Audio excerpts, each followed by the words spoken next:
nandito na tayo sa 9th floor. Yan, no? 9th floor. And nandito yung elevator. Okay, and then pakita ko sa inyo ha, nandito lang yung office ng admin. Exit, nandito yung staircase, exit. And then ipapakita ko sa inyo yung available natin na unit, which is this one.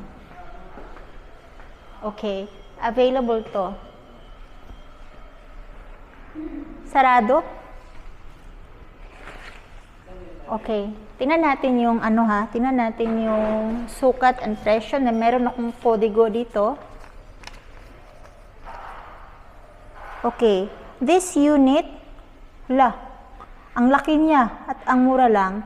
Yung kanyang sukat ay 80 square meters at ang kaniyang presyo ay 3.6 million. Diba? Mura lang. 3.6 million available via cash or bank financing. Hindi siya bare.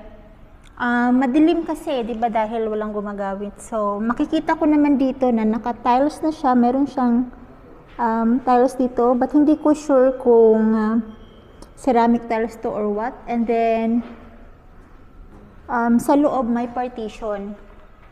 But this is 80 square meters and 3.6 million. If you're looking for an office, this is very affordable talaga. Okay? And then, ang katabi niya, tingnan natin ha yung floor.